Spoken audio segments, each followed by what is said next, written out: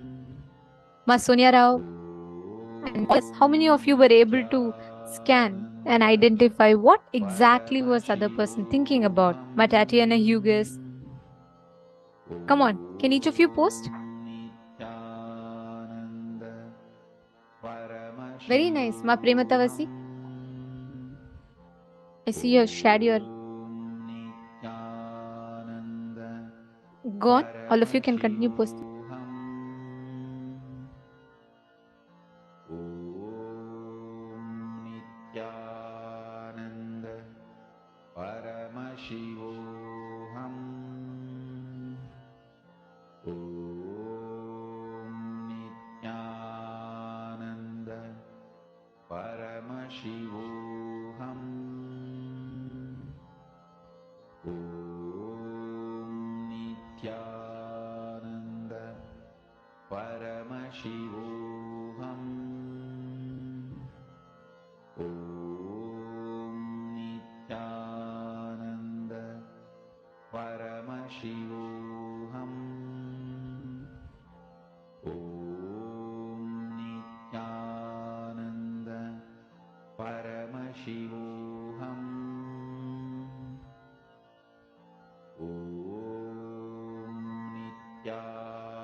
Life is the greatest miracle.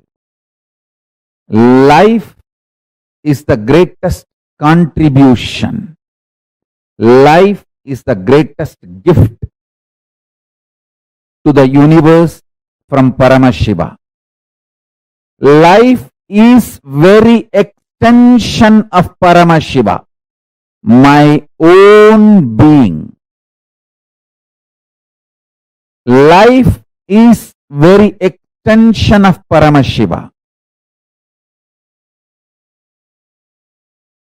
When you realize and make yourself life positive, you give a superconscious breakthrough to yourself. When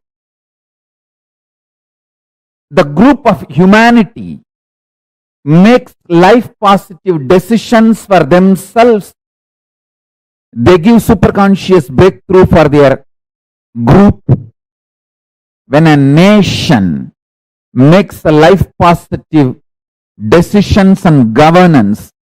It gives superconscious breakthrough to itself. If a civilization makes itself life positive, it gives superconscious breakthrough to itself. If a whole humanity makes life positive decisions and strategies, it gives superconscious breakthrough to itself.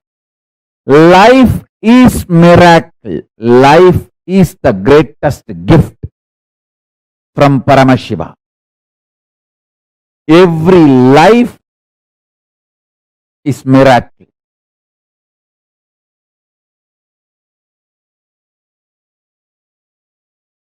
In your personal cognition about yourself, as a first person, be life pro, life positive. In the second person, relationships with the people in front of you, be life pro, life positive. With the third persons, be life positive, life pro. There is something called fourth persons. We don't even remember, like animals. Animals in the ocean, animals in the forest, even towards them, be life positive. There is a fifth person, plants, trees, hills, rivers, oceans, be life positive even towards them.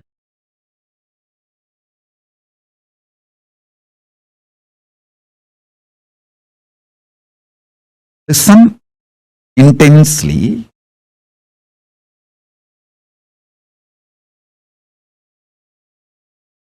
If you operate with intense love, powerful cognitions like a love, compassion, joy, bliss, giving, the Ananta Kalyana Gunas of Paramashiva, you will expand so much. Your perception about you will expand. Your perception about life, reality will expand. Reality itself will expand. Understand? This is what I call life positive decisions. Actually, if you operate from this life positivity, even the chemicals and hormones your body secretes, manifests, strengthens your immune system. There are multiple tons of researches nowadays. If you just Google, you will find tons of proofs for what I am saying. If you operate what you consider as a love, joy, bliss, compassion, even that, the chemicals and hormones your body manifests, strengthens your immune system. And if you operate from the cosmic cognition of you are Paramashiva, the kind of the hormones and chemicals your body will manifest and the kind of the immune systems, the strength your immune system will feel, the strength you will experience is unimaginable. And I tell you, same way, every action you do from fear, guilt, anger, anxiety, the kind of the hormones and chemicals you release inside your system breaks your system literally, breaks your nervous system and destroys your whole body and mind.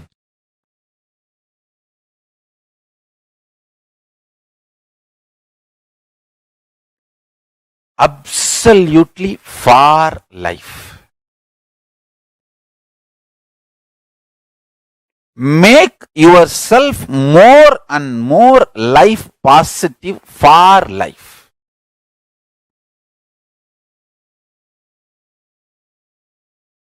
The whole vision of your life matters, not small actions. Vision should be for life.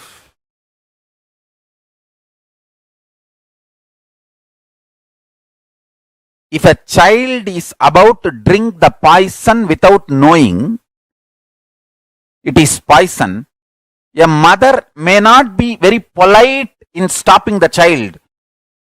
If she cares for the child, she will jump and become ferocious and snatch that poison and save the child. The action may be ferocious, but the vision is life positive. She cares for the child. Same way, sometimes your actions, I'm not saying always need to be ferocious, but the first priority should be for life. Your vision and life should be for life, positive. Absolute life positive.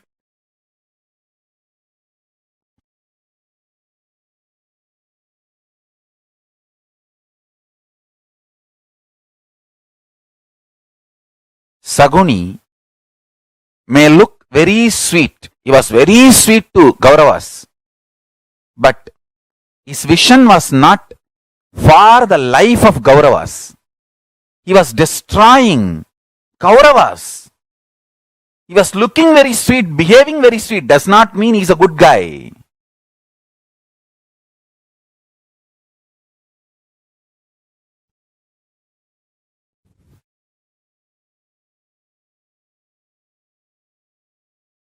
Understand? Our priority should be for life. Vision. Life positive.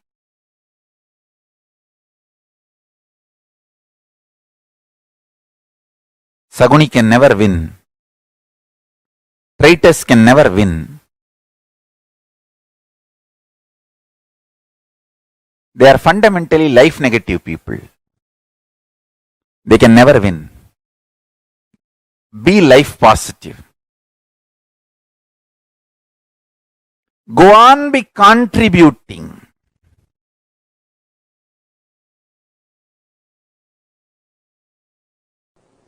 Pure life positivity. Absolute life positive energy is superconsciousness of Paramashiva. The food you eat, the way it is produced, the way it is processed or cooked, the way it is consumed, the way you detox yourself, clean your body after the digestion, the whole thing, end to end, should be absolutely life positive. Same way, the words you generate, see the pure vibration is the nada in you. How you convert that nada into sabda, sabda into language, how you use those words on yourself and how you use that words on others and how others use words on you and how you consume, get impacted, decide to get impacted by the words others use on you. The whole thing should be with absolute life positivity. Listen. I'll explain step by step. Whether the words you create and use within yourself, use on others, and the words others use on you, and the way you decide to cognize, cherish, get impacted by others' words, everything should be life positive, pure positivity.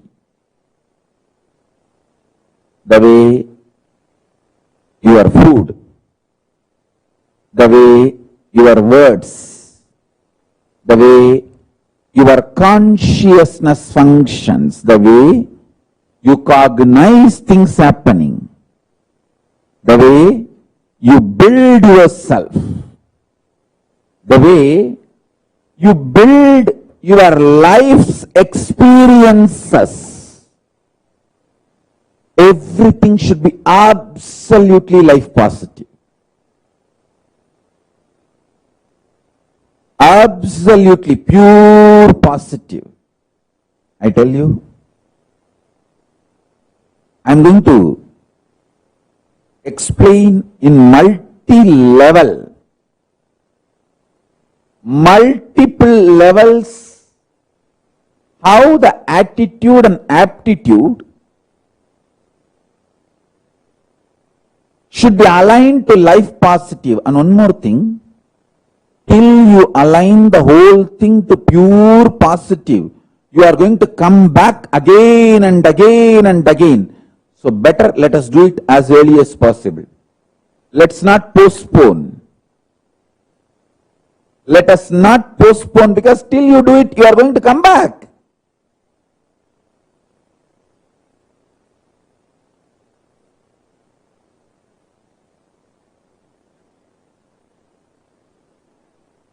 In every level, experience absolute life positivity.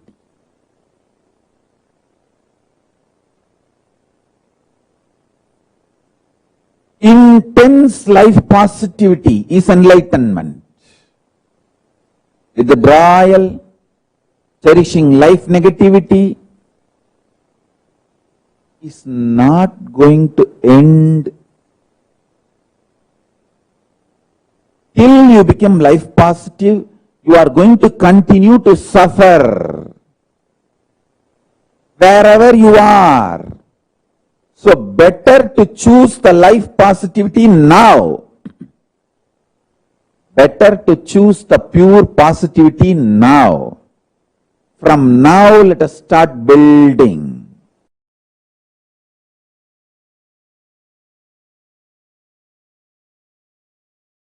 Intense life positivity.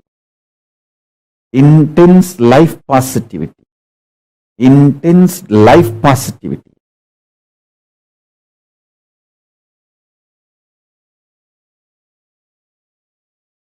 With a tremendous love, activism.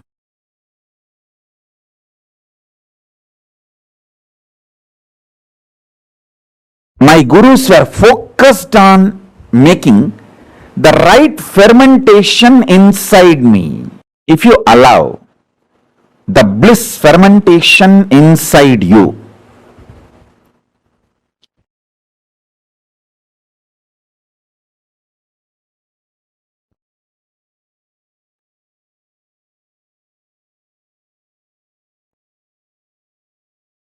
you will be attracting so much of life positivity.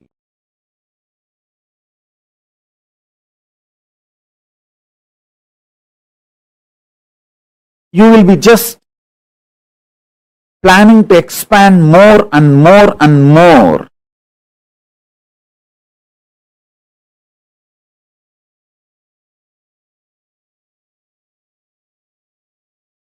I'll give you the science of how bliss fermentation can be done inside your system, so that you can manifest sthiti, sustenance, maintenance energy of Paramashiva. Listen.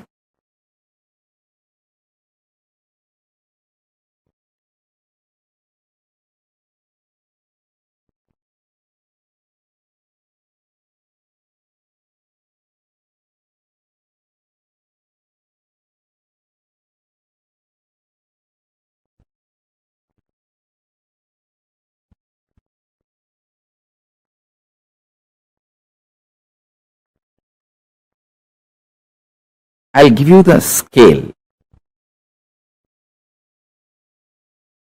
When you ferment, I'll give you the scale how to find out whether you are fermenting bliss in your life, worry or suffocation or suffering, what you are fermenting in your life.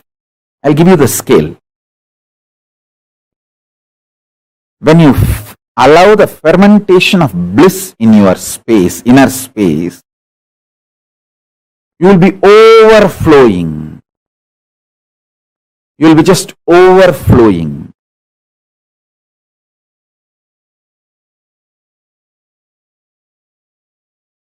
Excitement, inspiration, life positivity in your words, thoughts, energy, bubbly.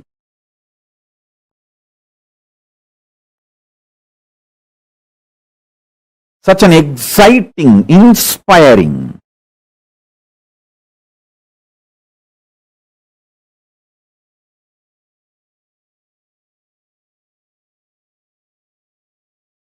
Your food intake will drastically reduce. Understand? Most of you eat because you feel empty inside. And you feel by filling the food, you can fill the emptiness inside. If you ferment bliss inside you, drastically your food intake will reduce.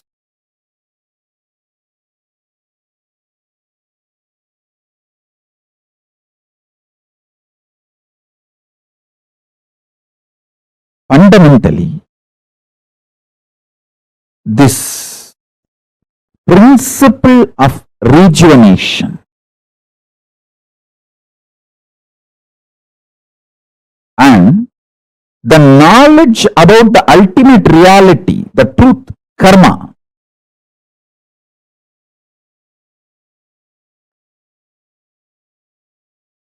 the ultimate truth is we just need to go on and on and on with the life positivity. There is no eternal hell in Hindu tradition.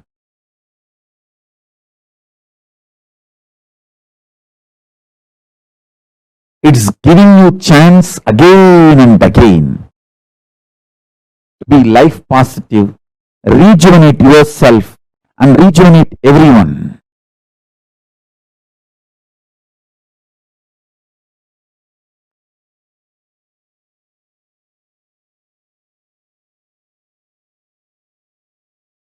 The principle of rejuvenation. Listen carefully. See, once or twice, one day or 2 days, you may miss puja. But if you create the ecosystem of doing puja every day, that is enough. Same day, 1 or 2 days you may miss yoga. But if you create the ecosystem of doing yoga every day, that is enough. You will be naturally successful. You will be naturally aligned to yoga. Even if you miss 1 or 2 days, next day you will say, at least let me do 2 Surya Namaskar as a ritual. You will start it. Same with puja. Even if you miss 1 day, next day, let me at least do it few minutes. And Jalalingam Stapayami and do the puja. The principle of rejuvenation, extreme life positivity, makes us do all the best decisions about life. Listen, we human beings are here on the planet Earth, after all, to celebrate life. So we should focus on contributing to ourselves and to others and for the next generation. That is why we treat the earth as living energy, Bhuma Devi. We don't see earth as a resource to be exploited and finish. No. Hindus are responsible for the most sustainable lifestyle, life decisions, life positive decisions.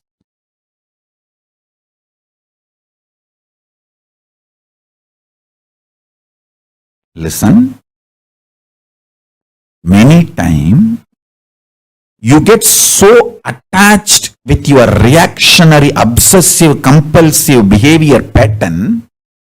If somebody points you that pattern, you feel that they are binding you, suffocating you. They are controlling you. Hey, I am telling you who is controlling you and asking you to liberate yourself.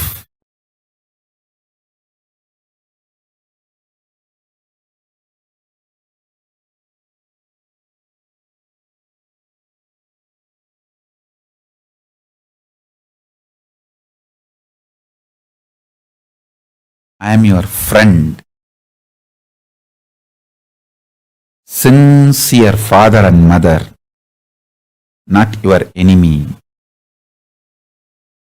I have seen multiple times people, when they associate, identify themselves with their obsessive, compulsive, reactionary pattern and suffocate themselves, they feel the decision they make out of their patterns is much better than living with me or living around me or listening to my truths. And they leave. After that, even though so much suffering comes in their life, they continue to live in that suffering because they took the decision. Their ego and arrogance cannot accept that they failed and come back. Just to retain and maintain their ego, they continue to suffer.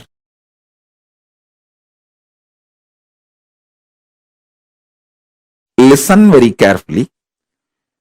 The so-called positive thoughts cannot exist without the so-called negative thoughts. Like that is why this positive thinking and all doesn't work. Life positivity only works. Positive thinking does not work. Life positivity is different from positive thinking. Be very clear. Positive thoughts and negative thoughts will always coexist. Life positivity is the foundation. That's a constant. If you study the electromagnetic forces laws, electrostatic forces laws, all the principles, the constant is life positivity. There is no life negativity for life positivity. But there is negative thought currents for positive thought currents. Both are centered on constant, which is life positivity.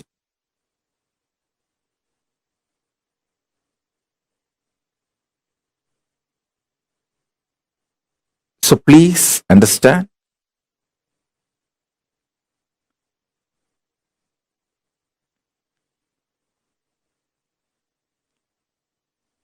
When you feel you are a broken part, you will always be afraid of the other pieces. If you know there is a constant which is in you, how much ever you have self-doubt, self-hatred, it will not go beyond certain limit. See, there are some people, they know, I fight with my husband, I fight with my wife, But I'll never go to the extent of diversing, leaving them. So that is what I call, even for your negativity, there is a limit. Even for your negative thoughts, there is a limit. Even for your self-doubt, there is a limit. So that self-doubt will have a self-confidence. Self-confidence will generate sometimes self-doubt. But both finally is established on the self. When you know that self's quality, that is life positivity. Self-doubt or self-confidence is like a self-doubt is negative thoughts, self-confidence is positive thoughts, but self is constant.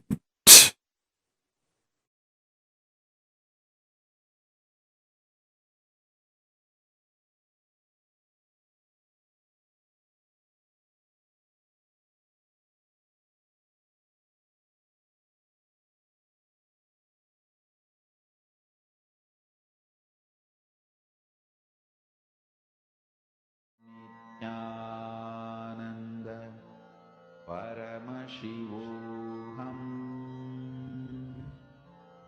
Om Nithyananda Paramashivoham Om Nithyananda Paramashivoham Om Nithyananda Paramashivoham Om Nithyananda Paramashivoham Om Nithyananda Paramashivoham Om Nithyananda Paramashivoham Om Nithyananda Paramashivoham Om Nithyananda Paramashivoham Om Nithyananda Paramashivoham Om Nithyananda Paramashivoham Om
Life is the greatest gift to the universe from Paramashiva. Life is a very extension of Paramashiva. Please, like how Swamiji so beautifully revealed to us, right? Where Swamiji said that the life positivity is not about positive thinking, but being your very cognition itself being life positive. It is not just having some positivity in your thinking, but you being life positive.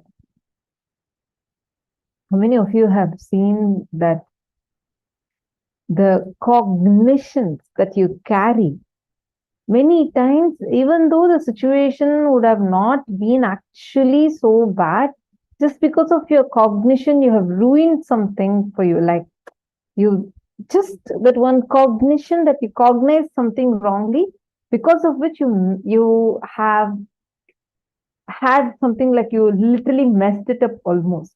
Anyone who has experienced it?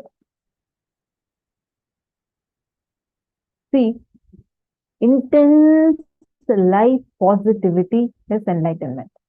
If you operate from life positivity, even the chemicals and hormones that your body secretes manifest, strengthens your immune system. Whether the words you create and use within yourself or you use on others, and the words others use on you, and the way you decide to cognize, cherish, get impacted by others' words, everything should be life positive. I mean, all of us do get impacted by what other people think about us, tell about us, talk about us, and how they hold us. How you hold life, how life holds you, how you experience life. Swamiji is saying all of these should be life positive.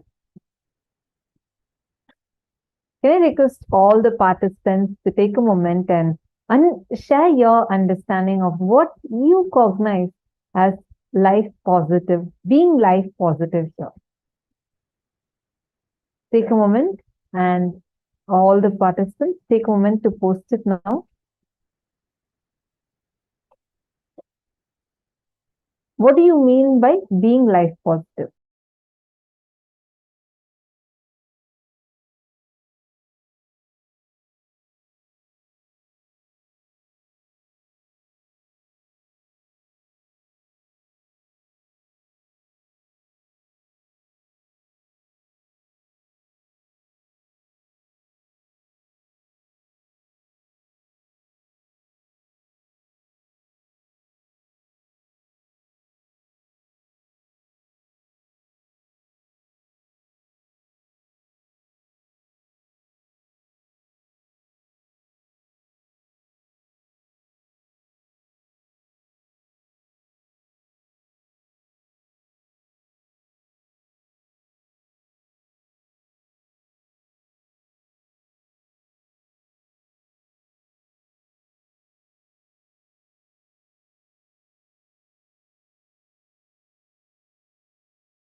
Nithyananda, I hope all of you are able to see me clearly now.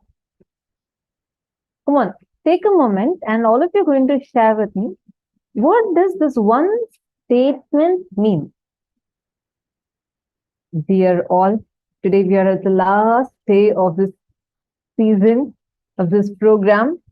And I know so many of you have been here sitting, sincerely attending every section and being here and being part of this amazing journey. Can I request all of you to please come and sit down in front of the camera?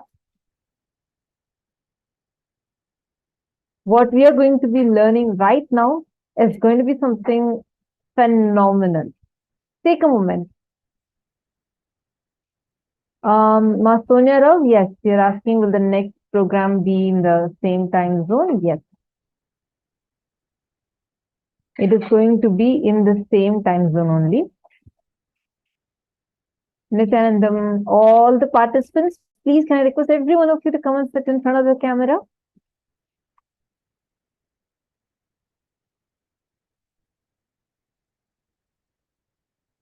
Guru Prasadini and Amit Kopatkar, Come on, all of you quickly come and sit in front of the camera. I have a question and all of you are going to give me the answer and explain. Nithyanandam, Lucas and Geronimus. Nithyanandam, nice to see you all. Okay, what exactly are all of you understanding as, listen carefully. Now we are learning about life positivity. You would have learned about positive thinking that everything should be positive. But what is life positivity? What does that life positivity mean? And why is it so different from positive thinking alone?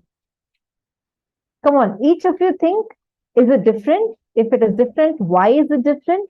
And what does being life positive in the way you cognize yourself, the way you cognize about life, the way how people are going to perceive about you in every situation? What does that mean? Come on, take a moment and all of you share your understanding.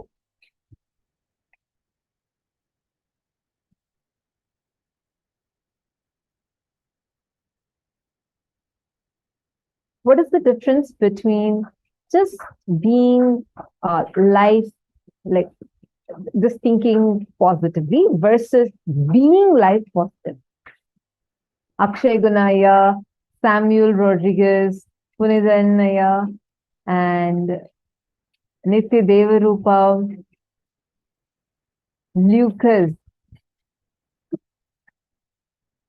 Yes, Nithyanandam. Can I request all of you to take a few minutes and post?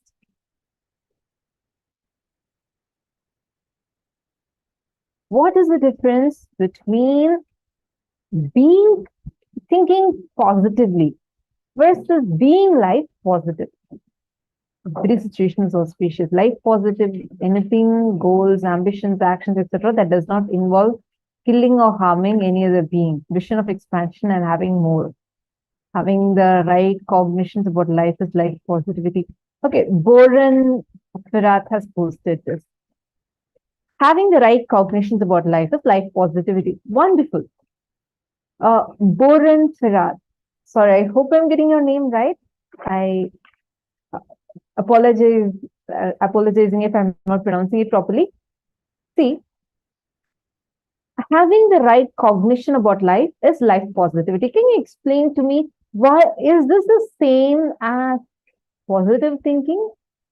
Or if not, what is the difference? What is the difference between life positivity and positive thinking? And why is Swamiji saying for us to be life positive? Come on, all of you take a few minutes and share.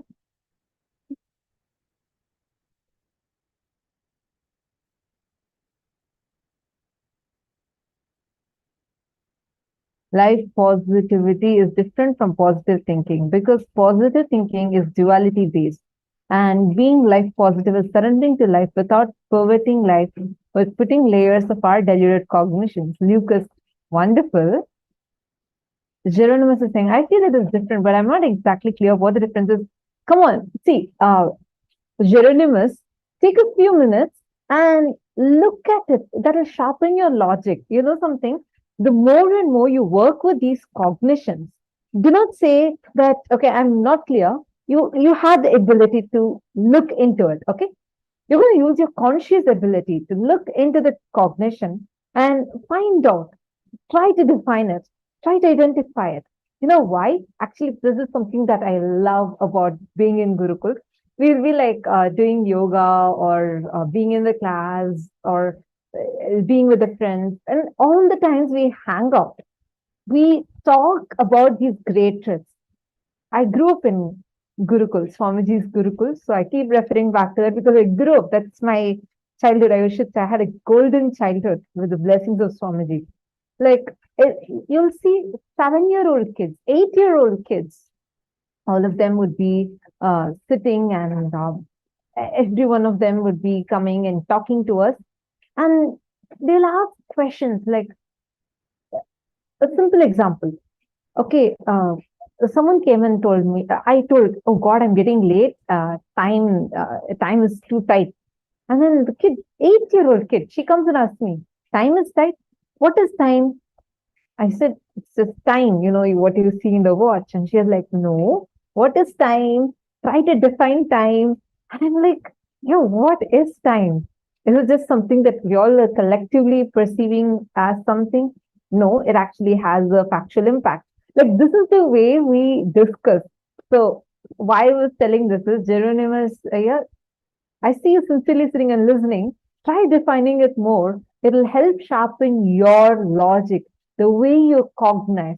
The more subtler and subtler you're able to cognize, your brain's capacity and your conscious ability, the elasticity of your consciousness expands. That's why we keep asking these questions. All of you take a few minutes. Define, what is life positivity? Why is positive thinking different from being life positive? Swamiji says, right? When Swamiji says life positivity, Swamiji does not mean just being optimistic. Okay, everything is going to be all right, it's fine. Even in the most being optimistic is good. But life positivity is not just being optimistic, it is being realistic. There's a huge difference with positive thinking and life positivity. What is the difference? Now, each of you, from whatever you have understood, take a few minutes and you're going to be posting it. Come on.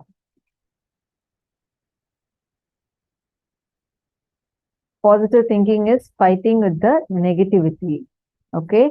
You being complete with your thoughts, with your emotions, and with others and life. Okay? Executing Paramashiva strategy in every situation, residing in the state, space, and being of Paramashiva. Okay?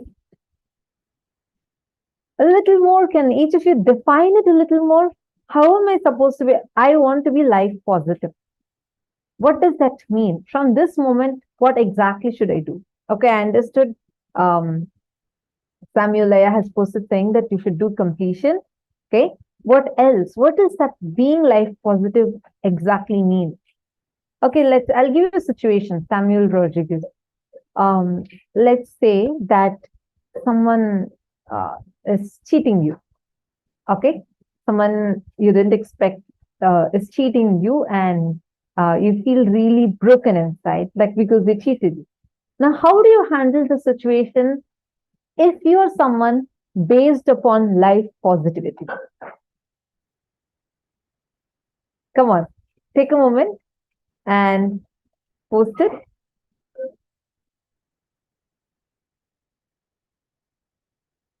That power manifestation to become life positive, always hope a great future. Jenny Tran, you're saying always hope for a great future. Sorry, I just want to tell one thing though.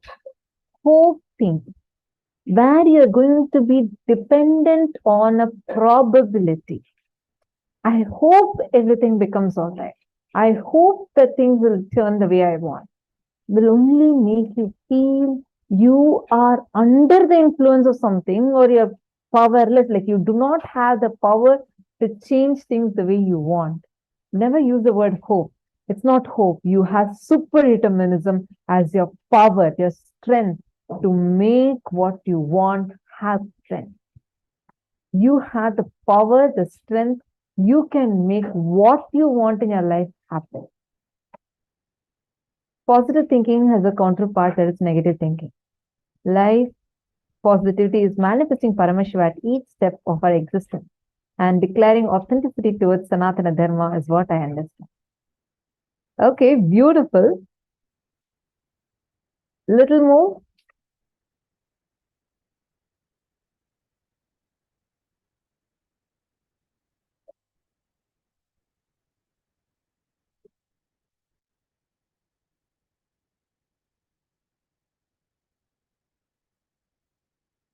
All of you take a few minutes and post, come on.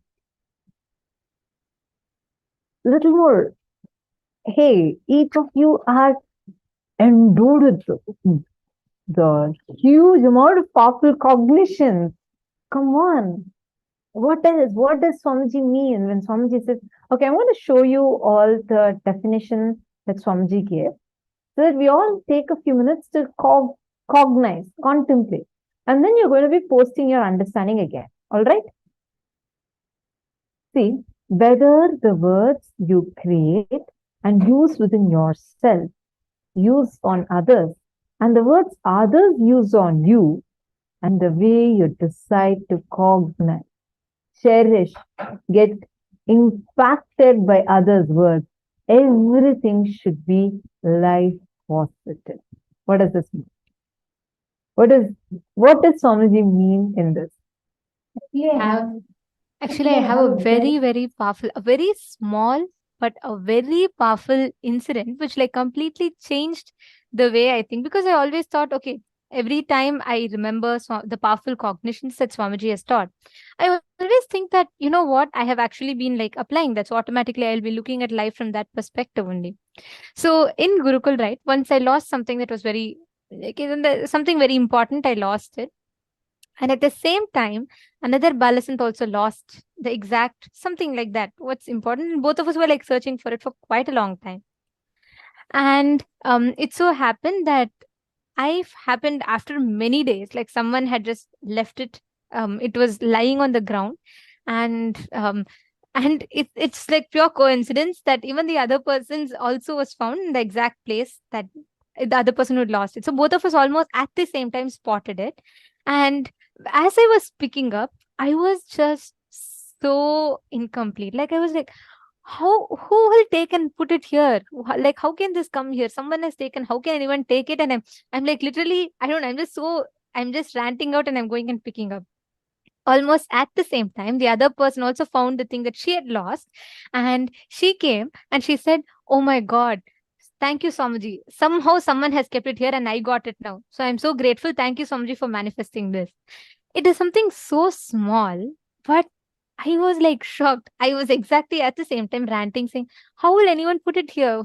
Who can put it here? Why will someone even take it in the first place? And I was like, I chose to get so incomplete about the exact same situation.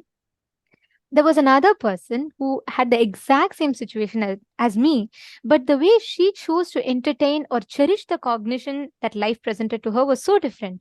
She was filled with gratitude for the exact same happening.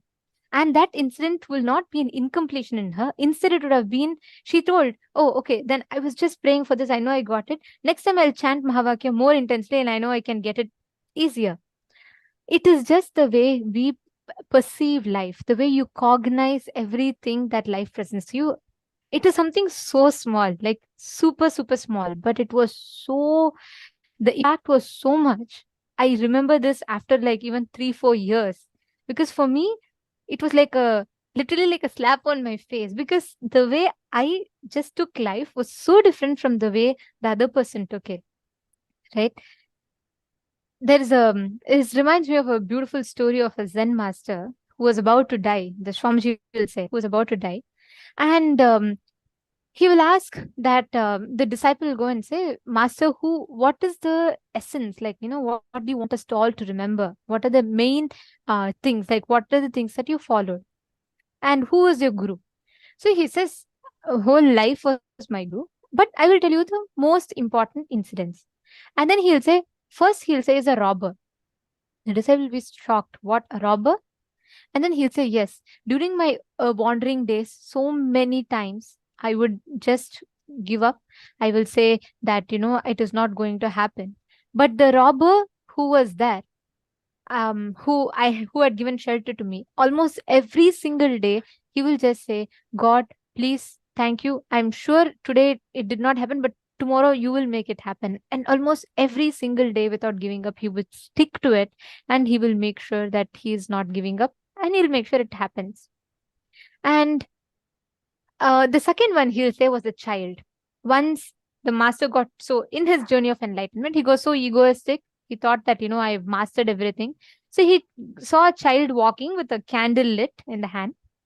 The master goes to the child and says, he asks the child, do you see this, the fire? The child says, yes. Can you tell me the source of the fire? Where has this come from? And he thinks like, he's so proud. So there are others watching it. So he wanted to ask the child. And the child looks back at him and just blows out the fire and laughs. Then the master asks, what are you doing? Then she asks the master back, can you tell me where this fire went? That is exactly the place it came from. The master said, then I realized I had learned nothing. I am in the exact same spot as a child who I thought knows nothing.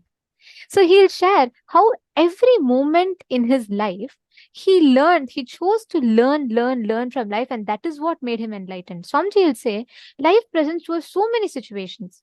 You can see a person drunk and you can say, oh, okay, that's what I can be. I can be a drunkard. Or you can see and choose to be saying, okay, if this person being drunk has suffered so much, I need to learn to not be that way.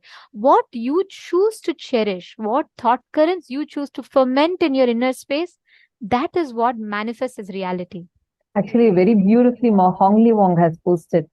Learn from life positivity from Swamiji.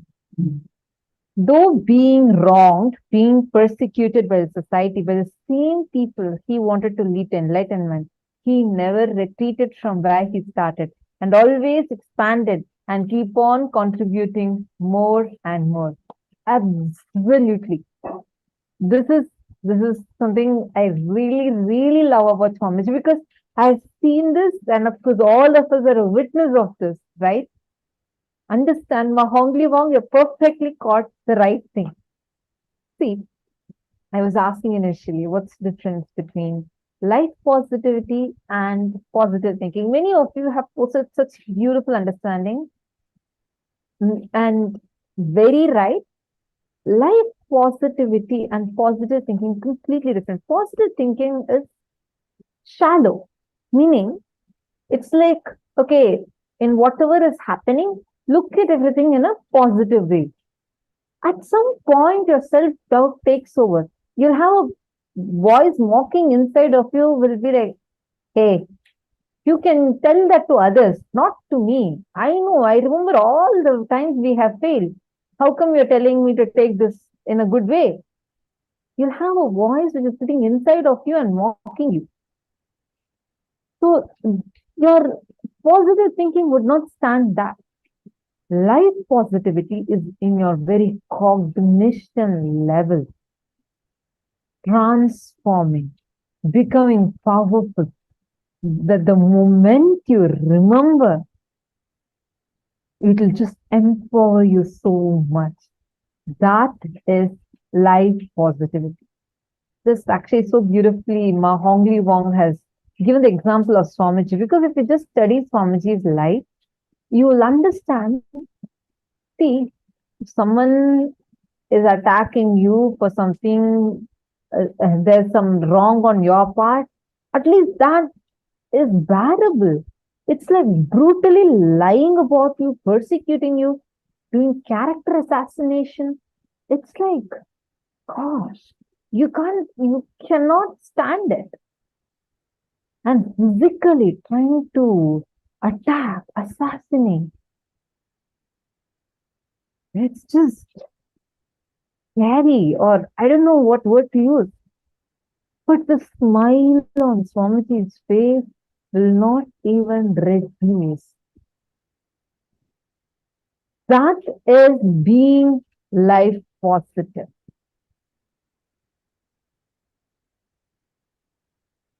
Okay. Samuel Rodriguez has posted, identify those emotions authentically, feel them and unclutch from them. Okay, so that's the way you would handle the situation. Wonderful. Now, the cognition from which you posted is life positivity. You understanding? See, you didn't say, okay, I had to see the positive side of it, but that itself will be rooted based on powerlessness. Then that is being very shallow. You're only trying to be optimistic, but being realistic is where you are choosing the path of completion. The cognition which made you now err to the side of completion, saying that I am going to decide to unclutch. I'll put my awareness, I'll put my consciousness into where the emotions are raising from, shows the real life positivity in you. You're understanding, Samuel? So that shows the kind of shift that your inner space has actually gone through, which is why your immediate response was not about saying, oh, I'll go and, fight with that person, or it did not say that I'm okay, what to do, this happened, I'm going to see what's positive about it. Doesn't work that way. Because I mean, you can talk it to others, but to yourself, you won't be able to do that. Because you know yourself, you're someone who's there with yourself continuously. But from inside, becoming complete, experiencing tremendous completion and the bliss coming from powerful cognition is real life positivity. In multiple situations, I have seen how by being with Swamiji, even the worst of the worst situation, Swamiji will just transform the whole thing. Like you'll almost feel like, oh God, everything is just collapsing. Why is it like this? Suddenly, he'll just transform the whole situation and you will see he is there with you. You will see that every time the powerful cognitions he has empowered you with will just be there. He will be there with you, holding you, helping you, empowering you. Franz Wheeling has posted positive and optimistic thoughts, sometimes are negative thoughts, but positive actions to make life active. Let life have a mission to enrich others is a life that can make us enlightened. Wonderful. Franz Wheeling, thank you so much for sharing your beautiful understanding. I would just like to add a small point over here.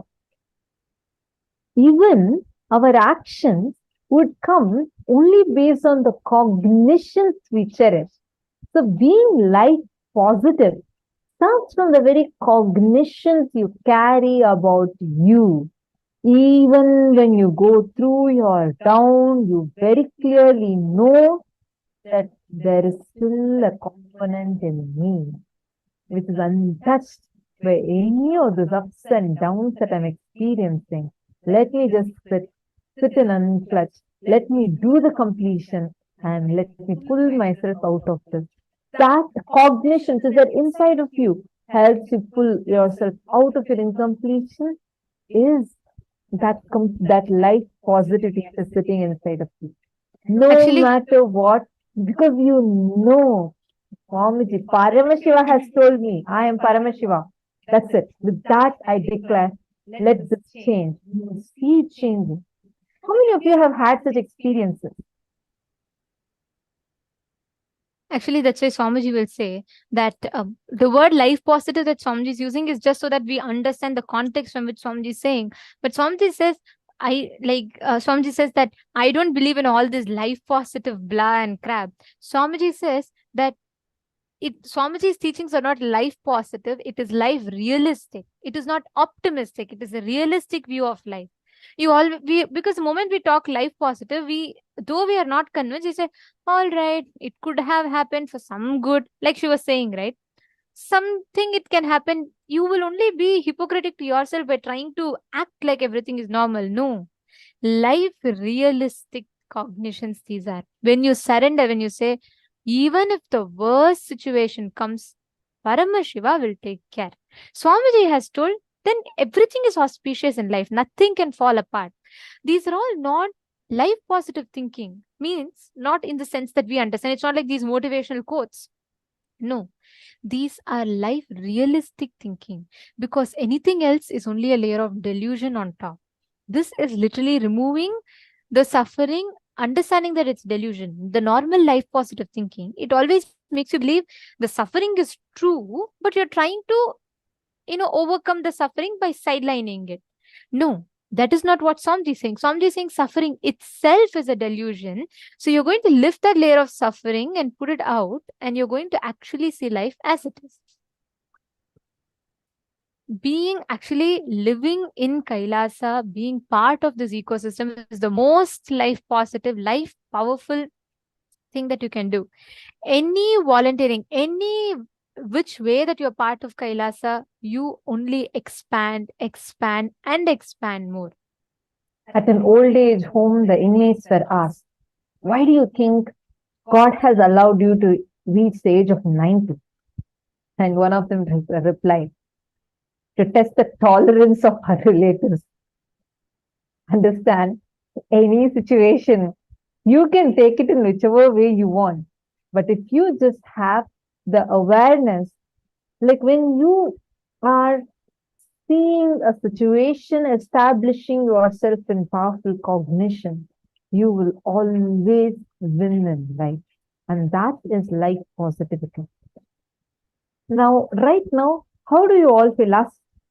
We are on the 21st day, and just few hours before the program, the season is going to end.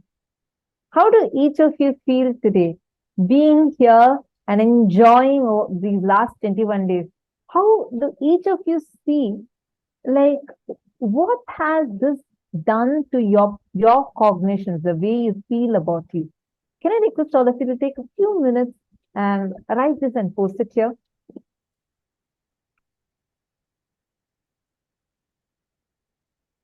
Take a few minutes.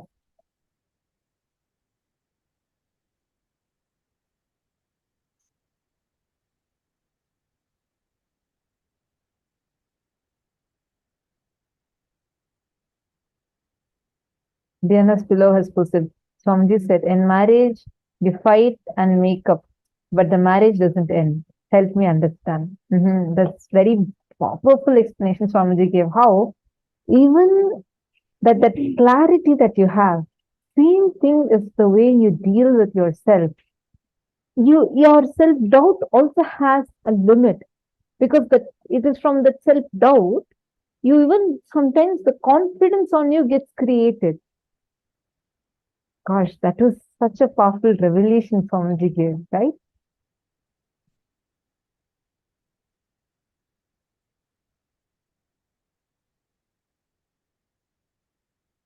When you become part of Kailasa, when you live, when you are making yourself, when you're continuously seeing life in a realistic approach, that is the right way of seeing life. It is neither pessimistic nor optimistic. It is realistic. Now, first, let's all take a few minutes. Look in and see what kind of words are you using for yourself, within yourself. And what is the vision that you are carrying about yourself inside? Look in now and see what kind of words you're using and creating about yourself. What words are you using on others? What words are others using on you?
Now, as all of you are writing this down, we're going to be entering into a very, very important and a beautiful segment. And I know all of you have been waiting for this one.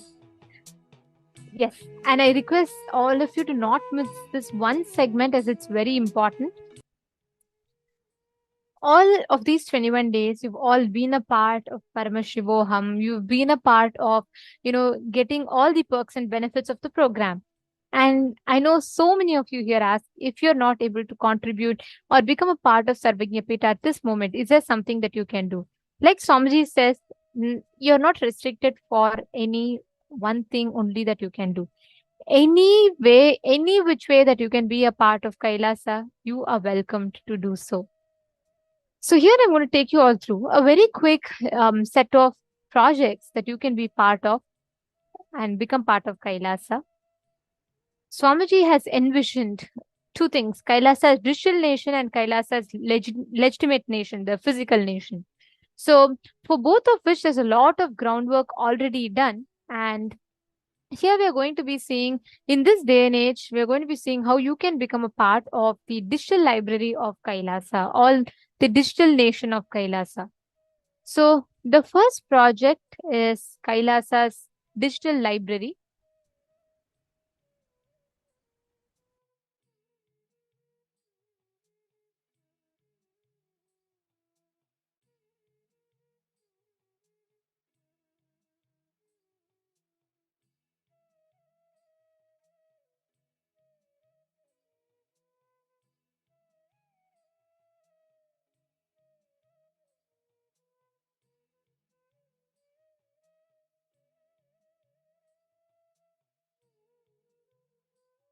So the Nithyananda Hindu Library is the largest collection of the world's largest collection of the Hindu palm scripts and Hindu manuscripts and palm leaves collection. So the next one is, so Kailasa's Hindu library is aimed towards Swamiji's mission of collecting, preserving, restoring the largest collection of Hindu manuscripts and the repository with the largest collection of books and manuscripts of Hinduism. Let's say starting from you wanting to do, let's say, you want to know about Hinduism, you want to know about Vedas, Agamas, Upanishads, everything A to Z, you get it here. So all of these projects that we're sharing with you all is all in progress. Many of it has been successfully established already. Most of it are in progress, and it is happening right now.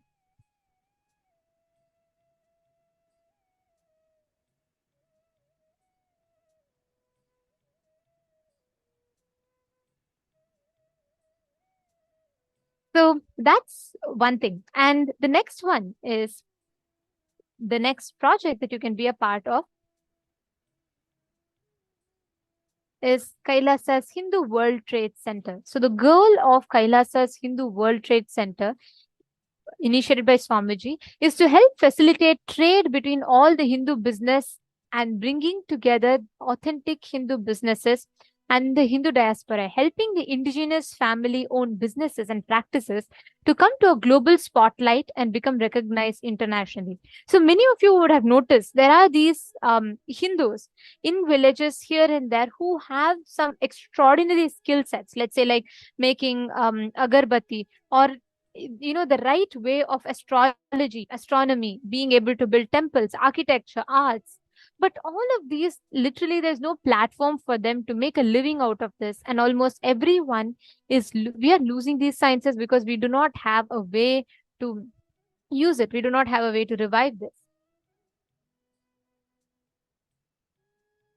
So Swamiji is building this very beautiful bridge, the Kailasa's Hindu World Trade Center, through which Swamiji is reviving this entire platform, creating one bridge where anyone from anywhere in the world can join and make their business.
Nityanandam.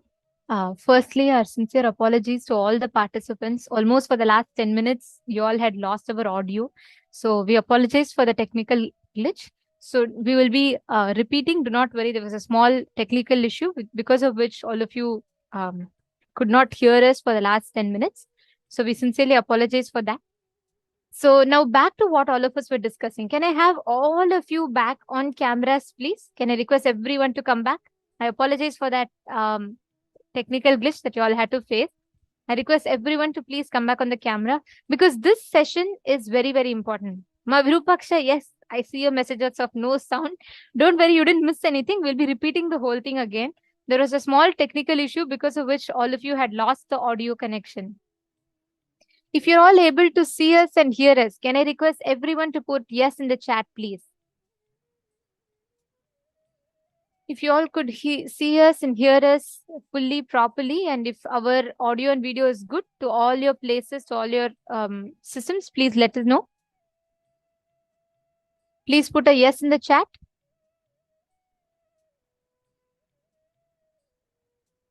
Nithyanandam, can I please request everyone to confirm?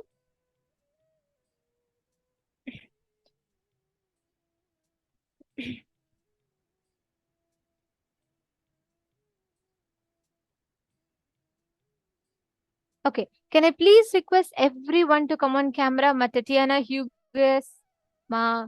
Yes, I request everyone to come on camera, please. Come on. Can I request all of you to come on camera and all the mail rooms? Is our audio and video good for all of you as well?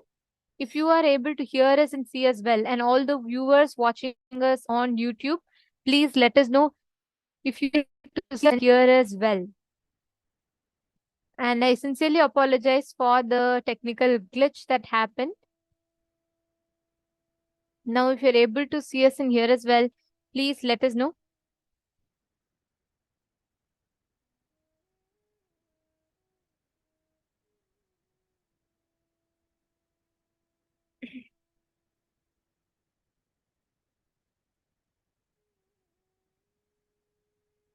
Yes, Samuel Hegemanaya, I apologize for that. The whole audio was okay. Perfect. Thank you. Thank you all. Now we are going to be continuing this very, very important segment. So I want every one of you to be on camera so that none of you are missing out on anything. So please come back and settle down, everyone.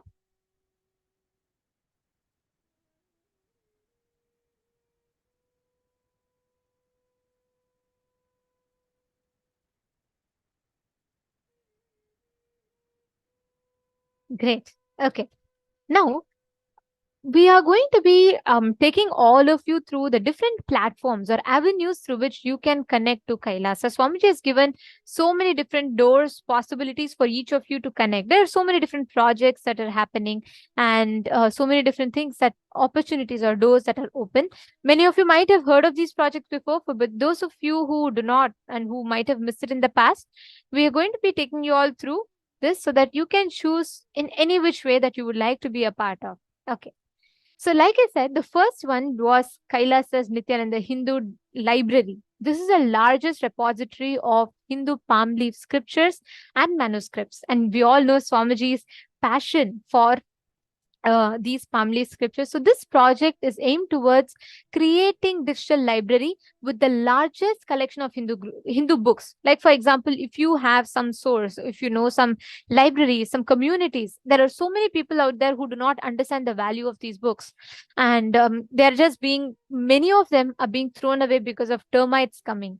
So Swamiji is actually so passionate about it. He even buys those manuscripts which are being dumped, thrown away, and preserves them safely with doing the right, taking care of the procedures for preserving the manuscripts and refurbishing it and making it available to humanity to use, not just as it is, but to make it available in a language that me and you can understand and apply in our daily lives.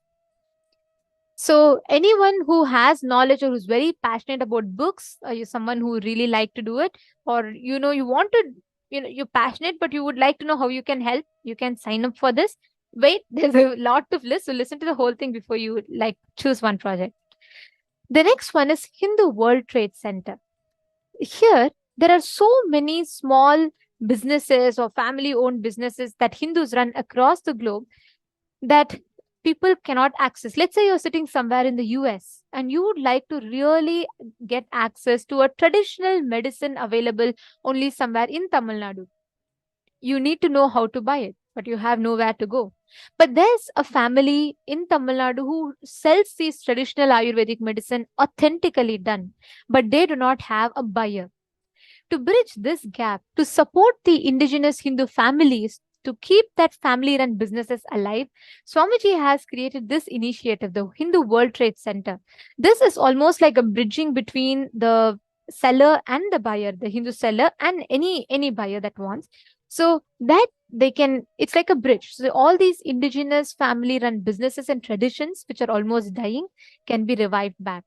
So that is the aim, that is the goal of the Kailasa's Hindu jobs. The next one is Kailasa's digital currency. In Kailasa's digital currency,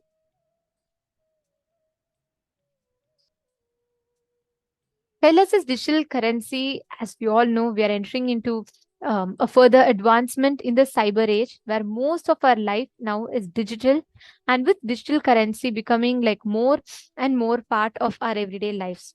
So Kailasa's digital currency is a very important project. If you are a person who has knowledge, the goal of this project is to enable to venture into this digital currency as well, so that we can use this platform as an amazing resource to reach out or to support the Hindu community that's growing globally.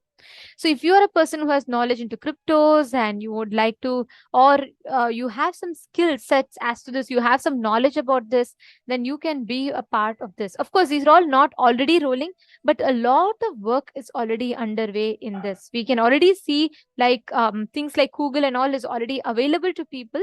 So many of these projects are already rolling out, and some of these projects are still in the production phases or the pre-production phases.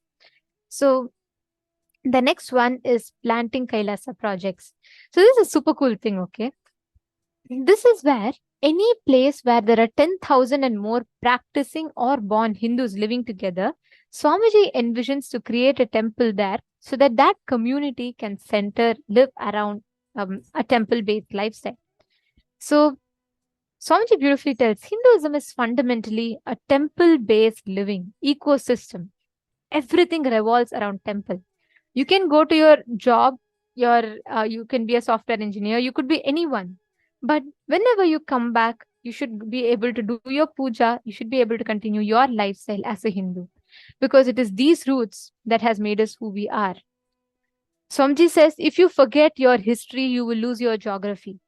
That is exactly what has been happening to Hindus. And now this is a very beautiful way where Swamiji is reaching out to Hindus from everywhere in the world to keep that ecosystem alive, up and running. So here, Planting Kailasa project involves of maintaining social media platforms as a digital ecosystem, so we can reach out to the communities living in each of these places and serve them globally. The next is very closely associated with this project. It is Kailasa's Digital Mahant Kotari Tanedar project. The Digital Mahant Kotari Tanedar project is something similar to it, where you will be owning, like how we have Mahants who are owning the physical Kailasas, who will be running the physical Kailasas, like Los Angeles has Ma Muktika, or San Jose has Ma Snehamaya, and so on. Each of these House of Representatives are successfully governing their local Kailasas and executing the Kailasa as per Swamiji's vision. Kailasa's digital Mahant is something very similar along those lines. But here, there is a small difference. The digital Mahants will be owning a digital ecosystem as opposed to a physical ecosystem. So you're not able to spend your time going to temple every day. But you can take out time. We all do. We all sit and scroll through our Instagram feed, YouTube feed, and we catch up. That time that you read so much of or spend time binge watching videos on Netflix, you can actually take out some time to post, make 1 or 2 posts from your side in each of these ecosystems to keep them alive, to keep them supporting the ecosystem, to share knowledge about Hinduism. So that is what this project aims to. It aims to reach out to all the people around the world, and we can enrich them through the social media. The next project is Kailasa's Ministry of Digital Archive. If any of you have any questions pertaining to any of these projects, please feel free to ask. You can feel free to go ahead, share and ask. So this is one of the most coveted project, I would say, because it's been almost more than 20-30 years since the whole Sangha has started and Swamiji established the Kailasas around the world. And this project is where you're going to go back to the archives, the old videos, and we are going to be chronicling them, collecting them and publishing it for the world to enjoy. It has Nithyanandapedia, Hinduismpedia, and Kailasapedia. Hinduismpedia is focused on the rich, authentic narrative of Hinduism as it is, presenting the true history of Sanatana Hindu Dharma. Let's say you're a person who has a lot of knowledge in this, or you like to really do research and study about how our ancient ancestors were. And this Hinduismpedia focuses on presenting the prehistory of, before Swamiji descended on planet Earth till 1978, all about Hinduism. And Nithyanandapedia is the chronicling of the advent of the avatar since 1978, which systematically documents the public life of Swamiji, displaying his hard work for the last 30 plus years. The next is Kailasapedia. Kailasapedia is all about the happenings all over the world in Kailasas around the world that's established by Swamiji and how it is happening.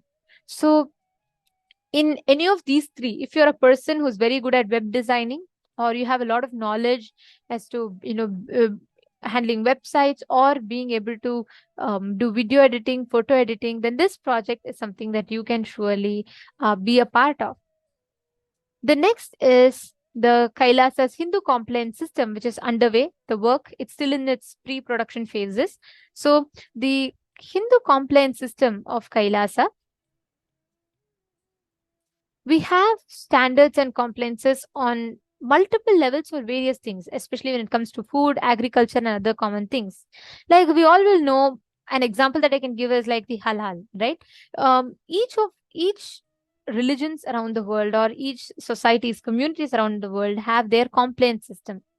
Hinduism, in fact, has the most detailed compliance system, where there are 600 standards from Vedas and Agamas and Bhaga Shastras in 7 major categories.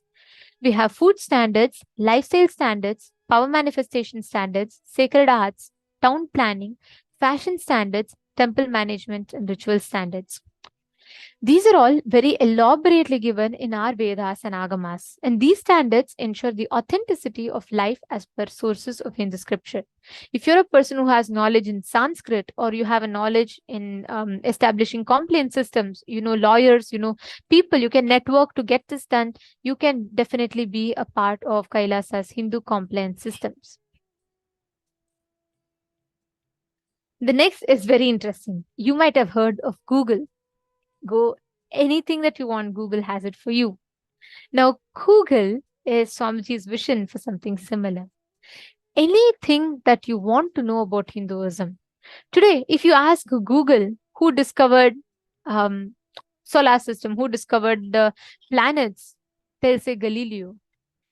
But how about me telling you that hundreds of years before Galileo, in fact, 3 centuries before Galileo, we had our ancestors, Aryabhatta, and so many others who discovered and described planets exactly as it is. Mahabharata, dating to 4,000 years, 5,000 years ago, has given a clear description of the continents and the global map much before any of the modern telescopes or scientists could. But Google will not necessarily show you this, because unfortunately, there's a lot of things that is not straightforwardly accessible to Hindus. Now, Google aims to become a solution in that place where you can, anything that you want to know, you can receive authentic, extensive, and complete knowledge, information on Hinduism. So Google is contributing to this enlightenment and answering Hindus everything, everywhere, anytime, anywhere, right? So this particular project especially if you are good at web designing again, or if you know something that you can contribute with, or if you have some good ideas to it and you would like to collaborate to make this happen, you are definitely welcome to do so. The next project, we have multiple platforms under Google that we are aiming to open and launch. This is Kailasa's Quicker. Quicker is a social media platform to share various events from Hinduism, related information, news bites, comments, posts, supporting a wide variety of content forms, allowing users to build and manage their audience as they see fit. So Google Quicker is something that you can share informative content, educational content, and so on. The next is Google Photos. Google Photos is something like Google Photos, but something aims to be something more additional to it. Like, for example, Photos is a Hinduism-based photography storage where anything, like for example, let me say you visit a very ancient temple somewhere which is almost in its ruins, but you would like to share it to your family or to your friends, your community in the US. You can use Google as that platform where you will upload the photo and they can see it. And you can set appropriate privacy settings and much more with this. Next is Google Clicks. Google Clicks is a beautiful way to share photos, stories with friends, family, followers, and image sharing social media platforms, much to the like of Instagram. So Google Clicks users can manage their content into albums, collections, topics, stories, and you can apply filters, hashtags, comment, and reply, plus many more features. So this is much the like of an Instagram. So, but I would say something more fun than Instagram, where you can share your stories, your ideas, knowledge about Hinduism, and so on this social media platform. So it's a good social media platform that you can spend your time on, because this is going to enrich, it aims to enrich and share knowledge about Hinduism. So all these platforms, once again, are in their pre-production phases, which means if you are a person who is very good at building apps, software, or programmer, or you have a lot of knowledge in coding, all of these, please feel free to join us in this Google creating the apps, development of apps or websites and all of that. So you can definitely be a part.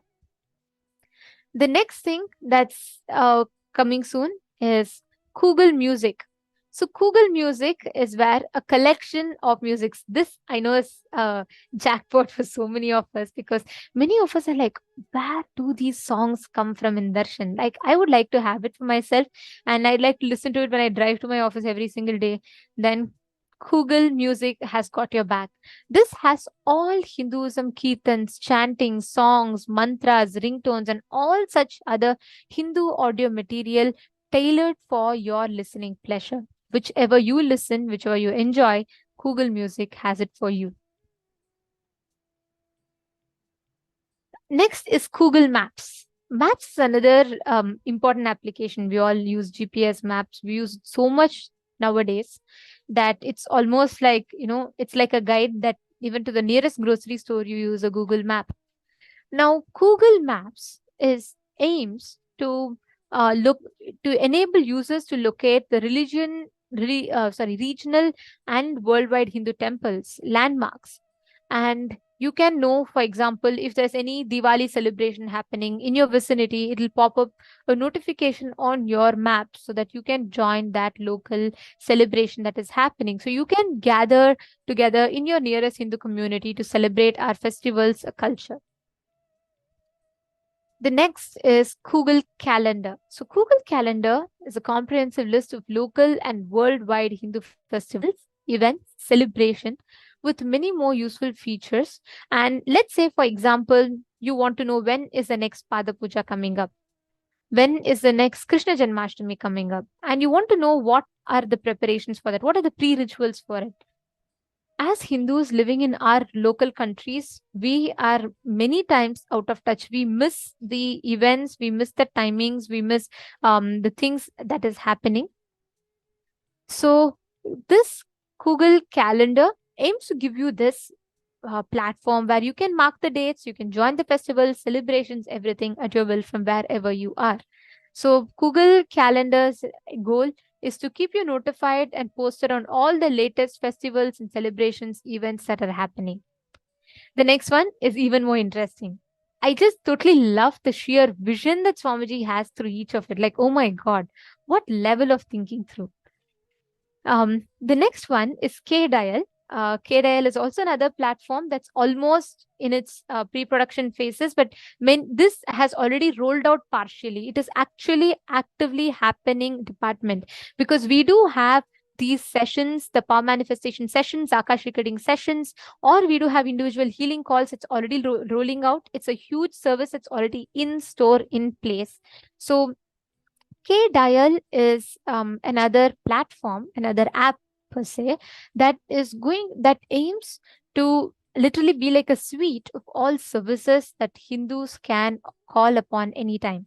Like how you have the 911, but this is a cosmic 911 where you can connect. And let's say you're building a house and you want to know which house should Rahu or Ketu be in, so that you can plan your house more successful. You want to have questions to astrology, you want to have third eye solutions, you want to have body scanning, healing. This is that one-stop solution. Just call and you get all Hinduism based solutions. Like you're really going through some mental depression or something and you would like to have a one-on-one conversation with someone, we got your back. K-Dial is there, and K-Dial can give you, it is that platform which any time you can access from anywhere in just a few clicks to experience solutions from any different walk of life that you are in. So this is largely rolling out, but the app itself, if you are someone who is very good in app building, or you know all these ways to organize these services, or like a call center, you're very good, you have some knowledge or expertise in these, you are welcome and open to, please feel free to sign up for this particular project. The next one is Hindu Matrimony, an authentic Hindu-centric space for union of individual. So including extensive information of the sacred Hindu marriage rituals in accordance to Hindu scriptures. So you can find, if you are, you want to know your match, who is your match, your soulmate, or all of that, you can find out through this Hindu matrimony sites. You can fix your marriage dates, you can fix dates for the right important celebrations or events in your life, and you will be able to have it here. So Hindu matrimony is another. So if you are a person who's very good with Panchang, you're a priest, you have a lot of knowledge in this, and you would like to help building this, you are welcome to join us in this particular project.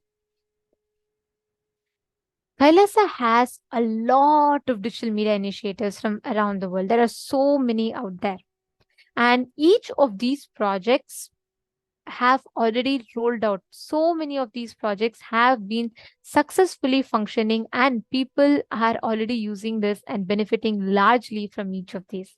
And Swamiji, as we all know, Swamiji is working towards creating that ecosystem where anybody, any Hindu who wants to, can join and become a part and benefit from all of these extraordinary gifts that Swamiji is offering. So if you are a person who says, you know what, I have talent, but I don't have time, please join in. You can join in this and you can contribute your talent. Or if you're a person who thinks, I don't have the talent, but I do have the time, like I am ready to, willing to get trained, yes, you are also welcome. Like Swamiji says, the door is not shut for anyone. You all can join for any of this. You can sign up to become a volunteer, and you can join on any of these platforms, and we will be there to take you all through it. So if any of you are interested, we will be projecting the form for all of you. The support desk team will be posting the form in each of your chats. So we request all the participants to take a few minutes.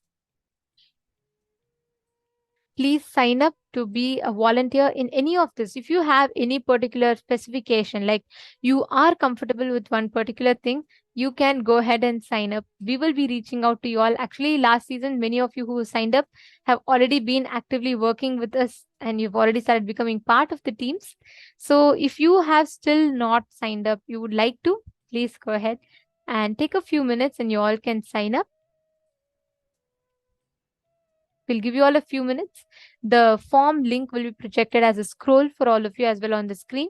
Please go ahead and you all can take a few minutes, choose whichever project you like, and you can sign up.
of you that would like to become part of any of this project, you all can take a few minutes and sign up to become a part. You can choose any of these particular project that you would like to become a part of.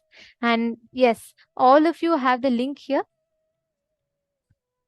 You can type out, and I also request every one of you, if you have a particular field that you have some expertise in, let's say you know something about editing, you're very good at web building, or you're good at app development, or you're able to give your time and you're willing to get trained, please head to this form and please sign up. And you can describe in the options, you can just give a description of what you are good at, what you would like to in particular be part of. So please head to this particular form. I request every single one of you to take a few minutes and please sign up.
Yes. Hope all of you had enough time to sign up. Now we're going to be entering into the next and a very, very important session where we will be learning about collective integrity, a very important aspect of manifesting Kailasa.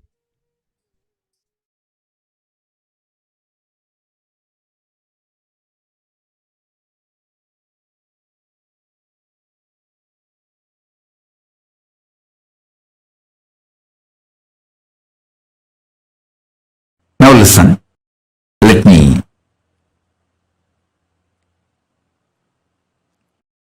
tell you. For the ship to stay afloat and reach the place where it need to reach,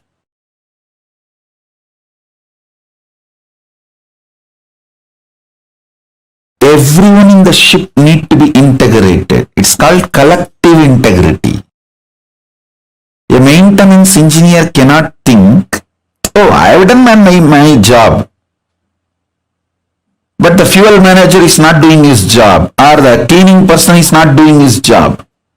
So if the ship sinks, I will not be blamed, I will not be questioned, I am safe. Let whatever happens to others, or whatever others do or don't do, what is there for me? That level of integrity will not work for the ship to stay afloat. This is exactly done by the Hindus.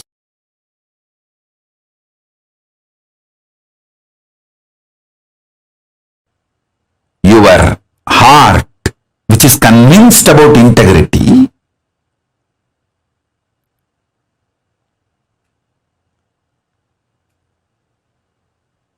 need to convince all the organs of your body and organs of your life. See, when I say organs of your body, you all understand. Heart, lungs, brain, intestine, all the organs.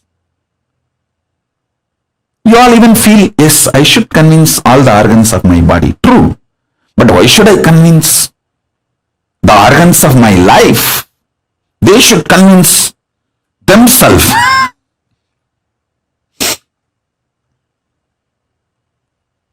Actually, convincing all your organs and convincing the organs of your life is one and the same. All of you listen, if you are not able to convince your husband, some parts of your brain is still not convinced about it. If you are not able to convince your wife, some parts of your emotions are still not convinced about it. So each organ actually holds the key for each relationship you have in your life. Convincing the organs of your body, convincing the organs of your life is one and the same. That is why I insist on collective integrity. I insist on collective integrity.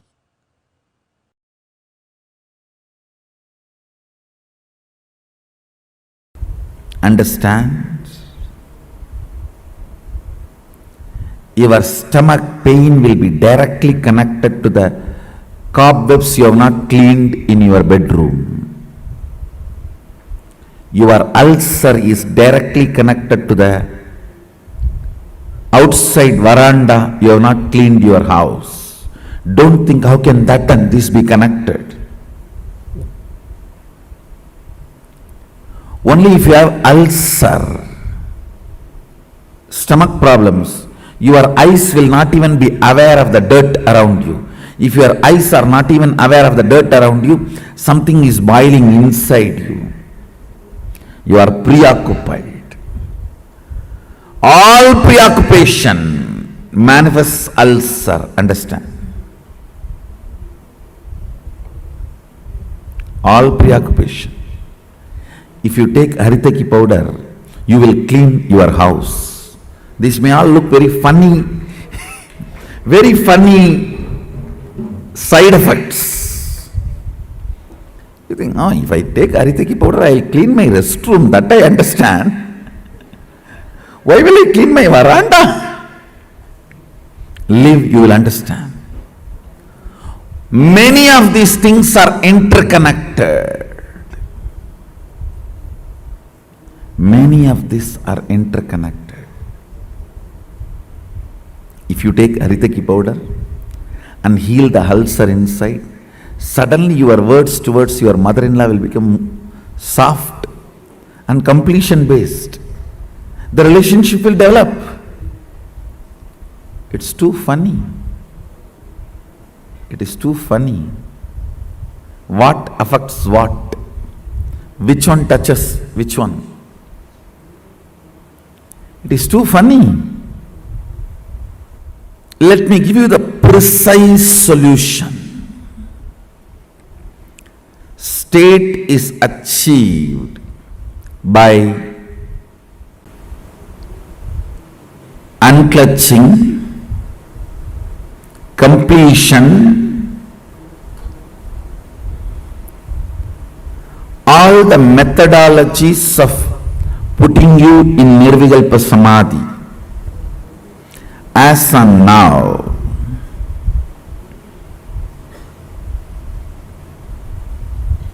Understand, I don't see any of my disciples at least manifesting any power without touching the Nirvikalpa Samadhi. And I also make sure you don't manifest powers before you touch the Nirvikalpa Samadhi, because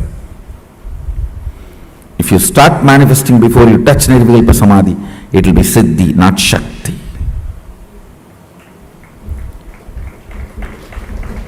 Nirvikalpa Samadhi is too important. Nirvikalpa Samadhi is too important.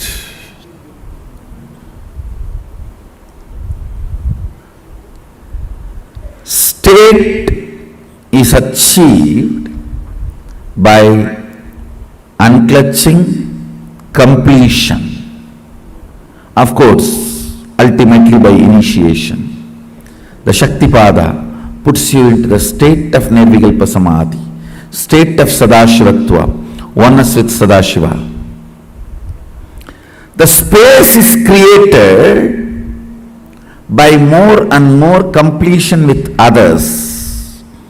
When I say completion with others, whatever you perceive or cognize as others,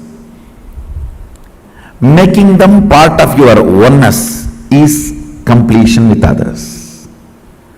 Understand, whatever you cognize as others, persons, river,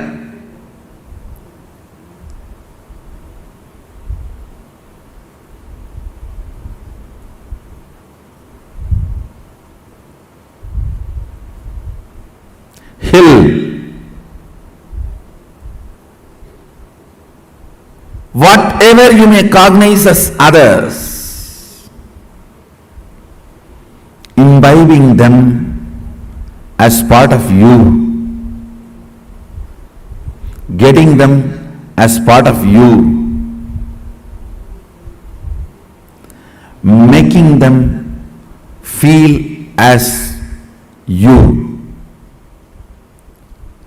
recovering your oneness with them is completion with others. Understand? I am defining completion with others. Anything, anybody you cognize as others, bringing the original cognition back that they are one with you, waking up to the oneness with them or at or it, realizing the oneness again is completion with others. Completion with others is not apologizing to others. Understanding others. Others are as complicated as you. Understanding others are as complicated as you brings completion with others. You are not a bad person, you are a complicated person. All your dimensions are very strong. What others consider as good part of you, what others consider as bad part of you, all are very strong. I tell you, just like you are complicated, everyone is complicated. Understanding everyone is complicated brings completion with others, and you start feeling oneness with them. You start feeling oneness with them. Identifying yourself with others, putting yourself not in their shoes but in their crown. Why should always the word putting yourself in their shoes? No. We Hindus, we put ourselves in their crown.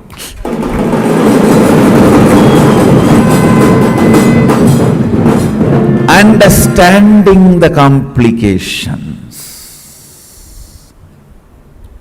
and realizing the oneness is completion with others. Taking responsibility and enriching. Understand completion with others, taking responsibility for others and yourself, and enriching yourself and others. This is what is creating space. Put more and more energy in that.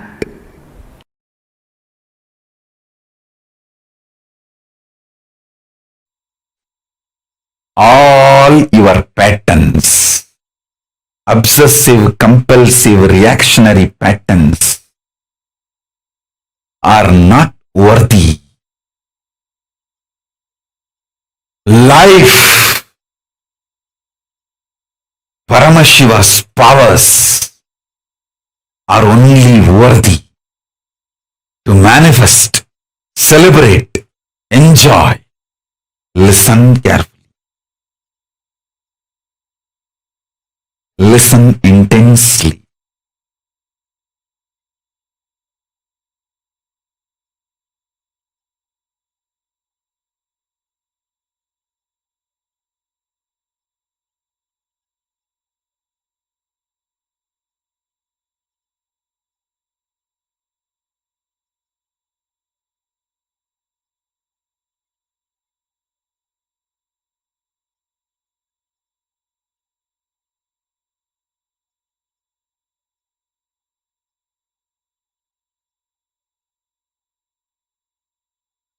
Unable to build collective integrity is just because of your obsessive, compulsive, reactionary pattern. Understand? Whatever stops you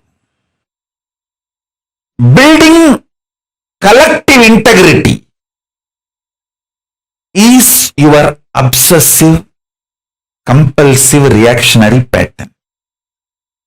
Sit and pen down what stops you building collective integrity around you.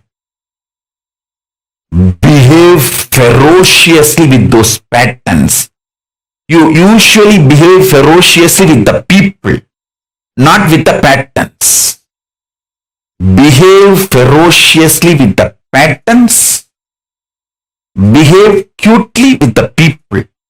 You do opposite. You behave ferociously with people and behave very cutely with your patterns.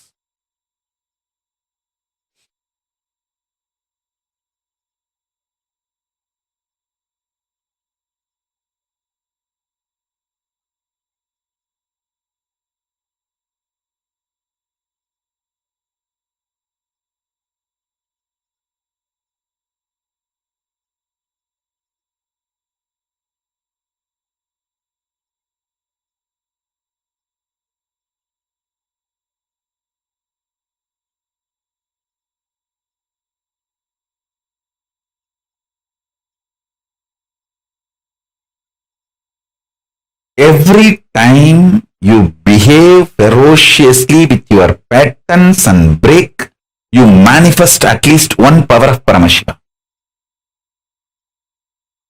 Listen.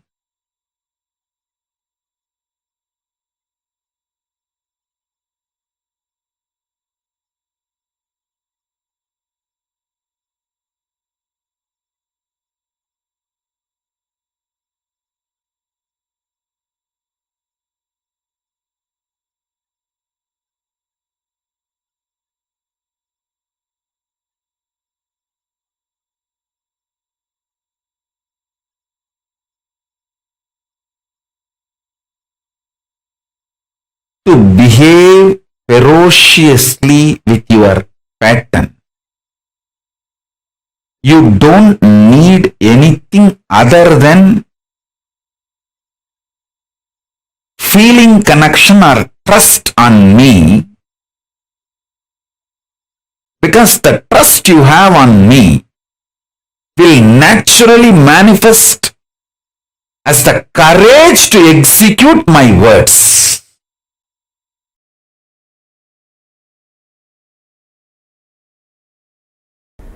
Intense activism, involvement, and deciding to make it happen.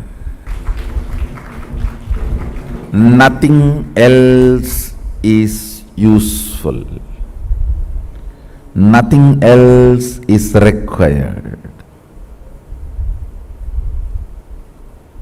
The stamina, energy in the guts to make it happen. Will, persistence.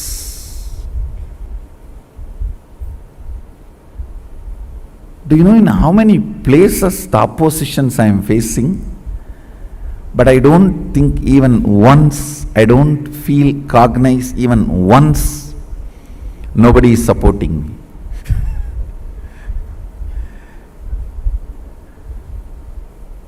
I am very clear because I have taken the responsibility. Sadashiva himself is supporting me.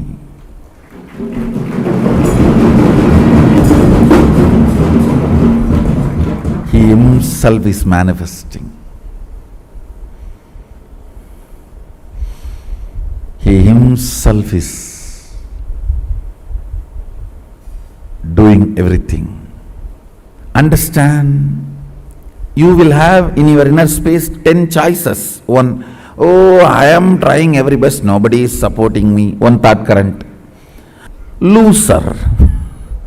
Losers don't sacrifice. Losers are the arrogant, abusive fellows. Out of arrogance and abusiveness, no sacrifice will happen. This is another one thought current. The one more thought current.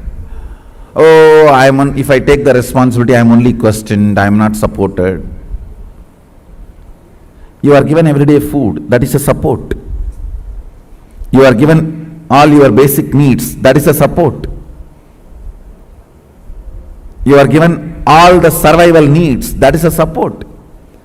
But nobody bothers about all the support available. They think, oh, all my work everyone will do and I will put my name, that is what is called support. So that is what if you are defining and expecting as a support.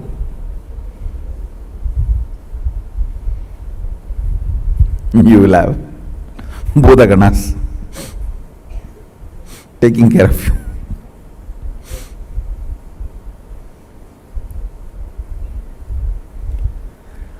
All these thought currents will run in you. It is you who need to decide to which thought current you are going to give life. To which thought current you are going to give life. You are an adult, decide to which thought current you are going to give life. Your life is going to be like that, that's all. To which thought current you are going to give life, your life is going to be like that, that's all. Understand? Somebody decided to have a Ganga Snan and started his journey from Rameswaram. Today he may not have Ganga. He may have only the streams in the roadside to take bath. but only if he does not dilute his vision, goal. At least after 1 year, he will reach Ganga and have Ganga Snana. Today you may not be as you really expect you to be or as I really want you to be. You may not be. But only if you keep my vision for you alive and moving towards it, at least in next 1 or 2 years, you will be settled and radiating, manifesting that vision. Understand?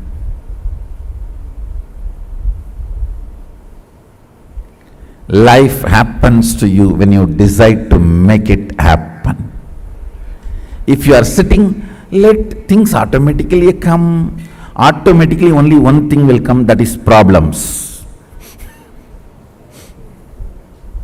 Life happens to people who consciously decide. That is actually a good news. It comes to you only the way consciously you decide. Means what? You develop, you decide, you design. That's such a good relieving news.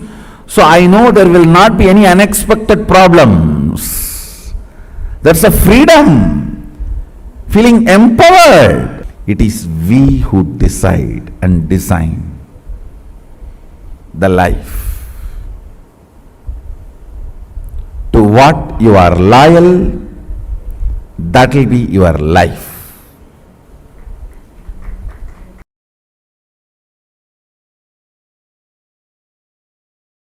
Dhyana means Tailadhara Patra.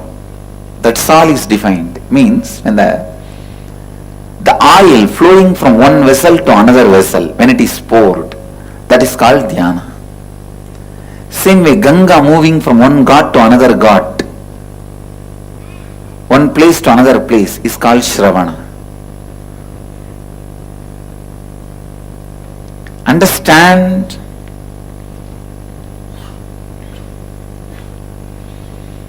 Shravana, listening,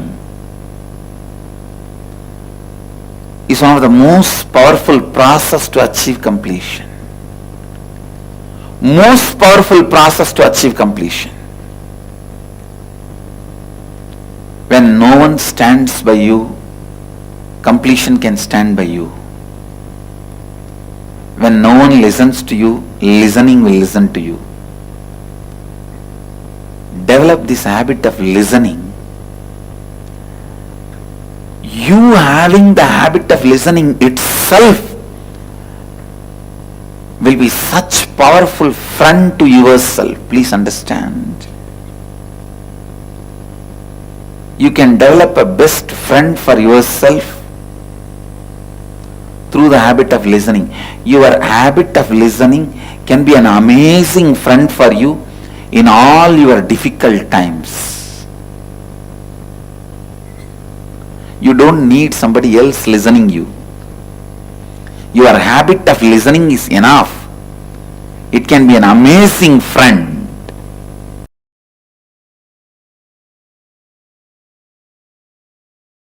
For that 6 days, all of you who want to do Kandasashti Vrata, gather in one place.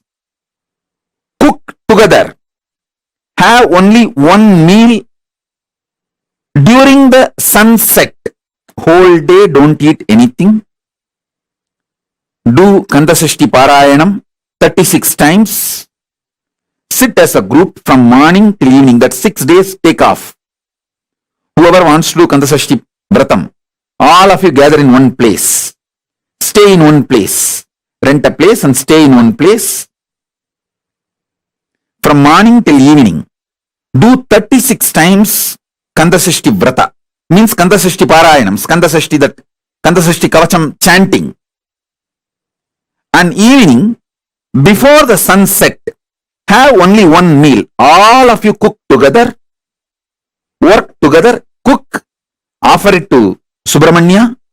And eat before going to bed. Late night, do Rudrabhishekam. Listen. In Hindu tradition, in Agamas, Doing Rudrabhishekam to Subramanya is tradition.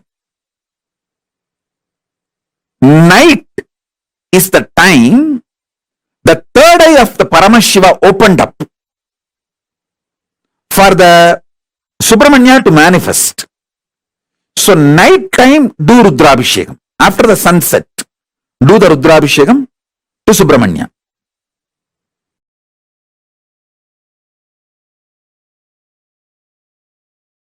Kailasa lifestyle is a beautiful preparation for you to live comfortably in the higher planes, vertical time zones. When you go there, you won't feel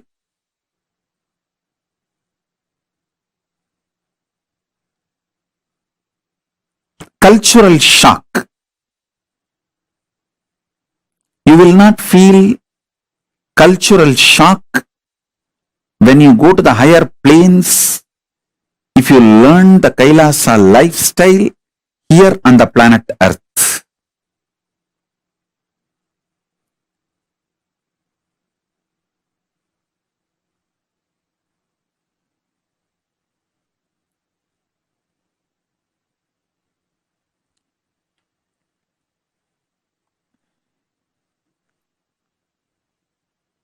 We just need some of the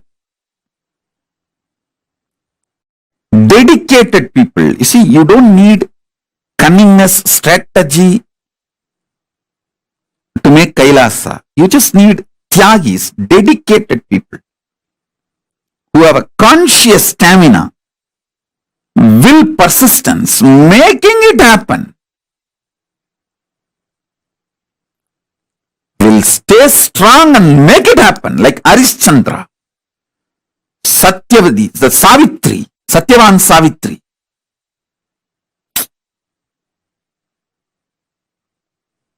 Whatever. Will, persistence. Nachiketa. Will, persistence.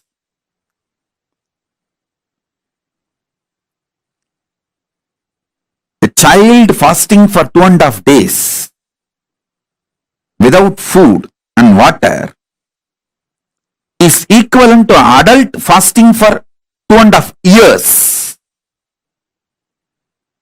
Because for child, food is the only life, source of life. For an adult, there are multiple sources of life. His body has evolved to use multiple things as source of life. But for a child, food is the only source of life. And a child, Nachiketa, fasting for 2.5 days is equivalent to an adult fasting for 2.5 years with a will, persistence. Satyavan Savitri, Nachiketa, Arishchandra,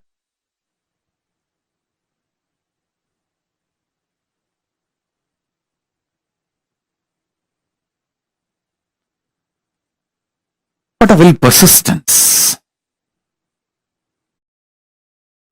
We need just few people with that kind of a conscious stamina, will, persistence to create collective integrity, to make collective integrity for Kailasa to happen. They become the foundation of Kailasa's evolution. Not any efficient, cunning, strategic, no. It is dedicated, Tyagis,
Yes. Swamiji revealed a very, very beautiful truth. Collective integrity keeps the ship afloat. As long as you are following the principles of collective integrity, you keep the ship afloat. Without following the principle of collective integrity, it is like you are losing on the main principle of what keeps the whole thing running. Collective integrity is something that all of us need. Like Swamiji gave like a proper analogy. The sailor of the ship cannot say, I did my job properly. The engineer didn't do, the maintenance guy didn't do. So there's a hole in the ship. If the ship sinks, even he also sinks. If we do not maintain the ecosystem around us, it is nearly impossible to live the experience of Paramashivoham. It is highly important that you are able to inspire your whole group, the people around you, to live, apply these sciences in their daily lives. So, without applying the science of collective integrity, it is absolutely of no use. I mean, it's like really impossible for us to experience any breakthroughs in life. So, collective integrity keeps the ship afloat. This is the basic principle because today is the 21st day and you're all going to go back out there and you are going to be living these principles with your family members, with your friends, with all of them. So, it is very important that we understand the science. Why is collective integrity so important?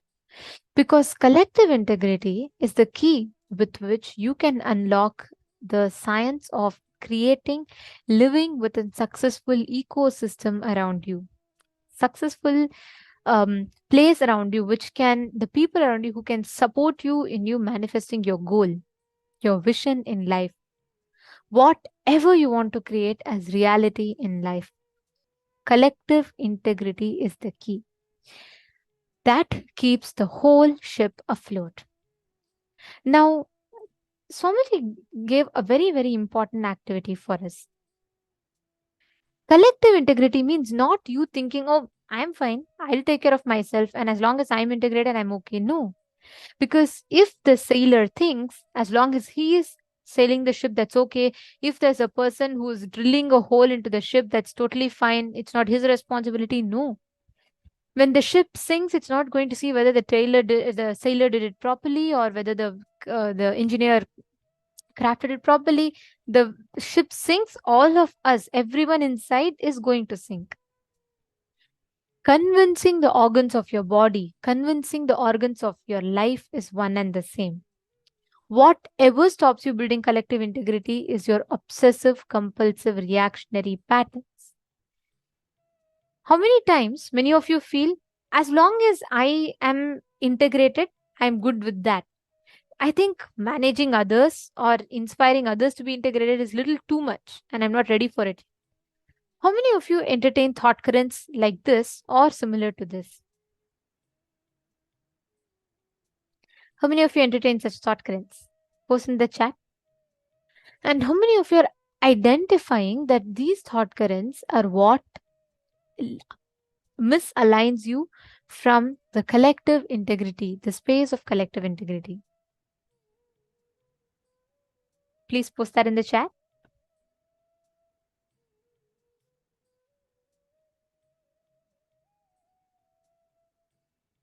Beautiful. Understand whatever is the thought current. Sometimes you may feel like it's fine. I don't want others to, feel bad about me when I remind them, or I don't want to get into people's bad books, or I don't want to take responsibility for others. I don't think I can handle it. All these are the thought currents that stops us.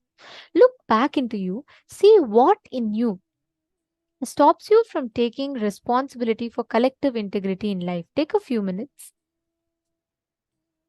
I request every one of you to look in and pen down what stops you from standing up and aligning to collective integrity in life. Please pen down.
Relax.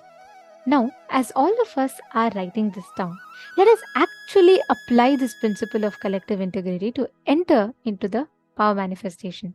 See, it is not just manifesting what you are, it's also manifesting not just with yourself. You can never manifest power just by yourself, right? It's an ecosystem around you. Why don't you all do this? Connect to the people, any one of your friends, family members, and manifest this power of scanning or reading their mind, connecting with them, manifesting this power of being able to read their mind and identify what exactly is the thing that they are thinking in their mind. Do it from the space of oneness, do it with the context of understanding, with the clear understanding of the science of collective integrity. So the science is very simple. You're going to connect to a person, let them remember any incident, their birthday parties, their wedding, their anything it could be, and then let them write down the date and the incident. And what you are going to do is you're going to connect to them, you're going to scan and identify what that incident is, what happened on that exact particular day. Okay, shall we all start? Please start. Connect to Swamiji, chant the Mahavakya. Actually, you will be able to see it clearly appearing like a movie visual on your third eye. And sometimes it may happen very randomly. It will start with one, continue with, like it'll start with showing you a tree, and then it suddenly it'll show you a family, then it will show you a car. But start describing whatever you're seeing. Even if you think it's just distorted or, disjoint visuals, it's okay. Go ahead and tell whatever is coming in your third eye. Start with that. I request every one of you here to do it. Let's start. Please chant the Mahavak. Paramashivoham Om Nithyananda Paramashivoham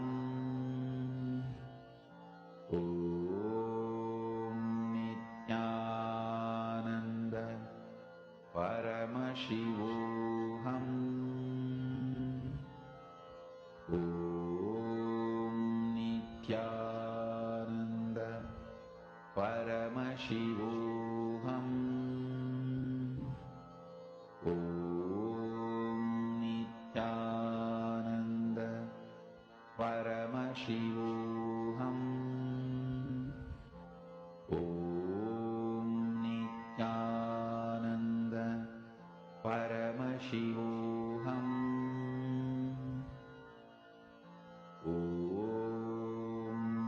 Nithyananda Paramashivoham Om Nithyananda Paramashivoham Om Nithyananda Paramashivoham Om Nithyananda Paramashivoham Om Nithyananda Paramashivoham Om Nithyananda Paramashivoham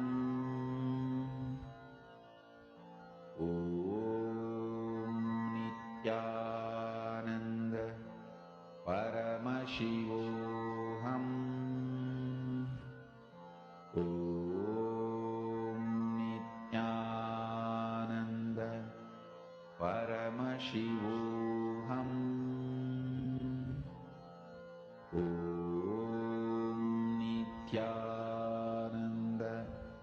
Paramashivoham Om Nithyananda Paramashivoham Om Nithyananda Paramashivoham Om Nithyananda Paramashivoham Om Nithyananda Paramashivoham Om